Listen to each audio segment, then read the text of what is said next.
Welcome back to the Bearded Console Gamer, and today I'm going to be taking you through the recent surge of enthusiasm for excellent first-person shooter slash parkour simulator Titanfall 2.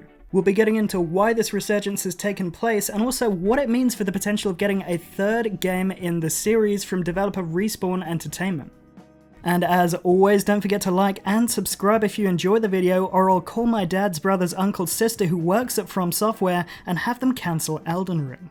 But threats aside, let's get into why there hasn't already been a Titanfall 3 despite the excellent quality of the first two games and a good critical reception. And just a quick warning, this is basically going to read like a love letter to Respawn Entertainment because I unequivocally and unapologetically love this series. In fact, as I remember, when I bought my Xbox One all the way back in 2014, I bought it bundled with the Titanfall game. It was my first experience of what was then next-gen gaming, and it blew my mind hole directly out of my caboose. I was immediately taken with the way that you could seamlessly transition from intuitive wall running and fast-paced combat directly into the cockpit of a Titan, where you engage in an entirely new form of large-scale tactical combat. To my relatively young and supple mind, it was one of the most perfect multiplayer-focused first-person shooters that I had ever experienced. It combined the evolved gunplay of a Call of Duty game with innovative design decisions and a stunning level traversal system. The positive critical and user reviews naturally led to the development and release of Titanfall 2, which was released in October 2016 and improved on its predecessor in pretty much every single hecking way. It also came with a single-player campaign that was orders of magnitude better than it had any right to be, especially considering that it was released within the meaty mass of a multiplayer-focused game. And by single-player campaign, I mean the heartwarming story of a forgettable soldier's blooming relationship with a charismatic war machine. A story which I carry with me in my heart to this day, and a story that is begging for further embellishment and metallic romance options. Seriously though, this is one of my all-time favourite FPS campaigns, and the multiplayer offering was, once again, absolutely superb. Very few games before or since have managed to trigger the intense level of satisfaction that comes with piloting a Titan in Titanfall 2.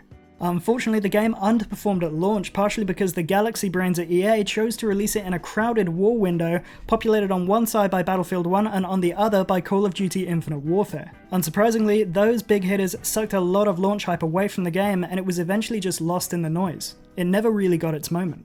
Thankfully, over the years, Titanfall 2 has had a number of spikes in popularity despite its lackluster launch, one of which was precipitated by the release of the game on Steam in 2020. And just over the last week, the amount of people deciding to boot up the game on Steam has gone off the freaking charts. Well, not literally. Literally speaking, it's on the charts. In fact, it's on this chart. Look at this chart. The peak amount of active gamers over the last 30 days has soared to 7,232, whereas in March it was just averaging 1,964 players per day. And in just one day, Titanfall recently reached a relatively impressive player count of 16,974.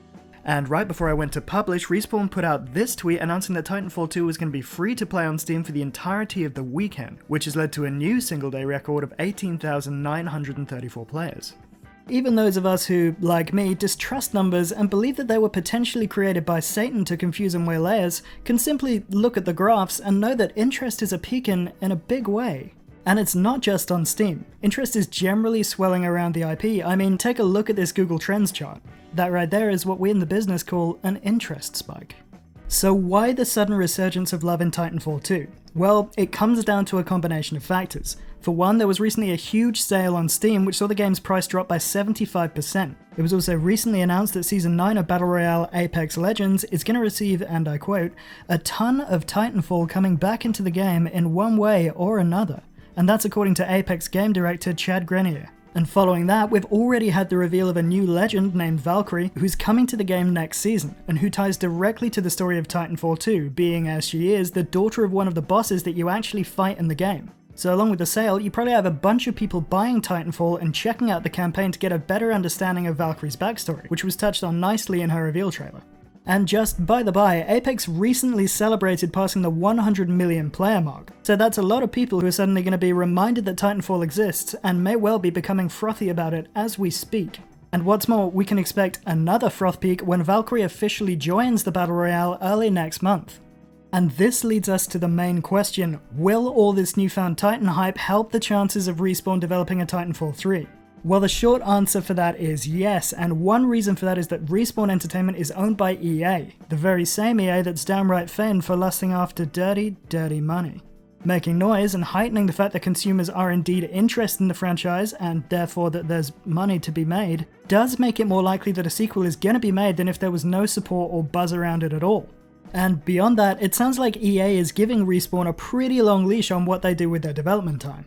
Earlier this year, Chief Studio Officer for EA Laura Meal was quoted as saying, "That team will determine what the future holds for Apex and Titanfall. I don't believe in directing or telling teams what to create.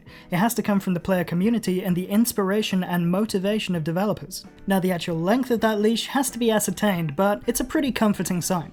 And anyway, it's not like making a third entry to the franchise is a radical idea in the first place. Sources suggest that the game was in development back in 2017 when EA purchased Respawn, and that, according to Jason Schreier, the studio was actually planning to get the game out in the closing months of 2018, largely out of fear that if they delayed any longer, the technology behind the game may start to look and feel dated.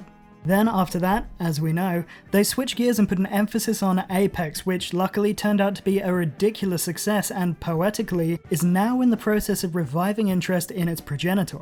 But herein lies the problem. Yes, gamers showing love for the Titanfall franchise does increase the chances of a sequel being made, but it's not the only factor at play.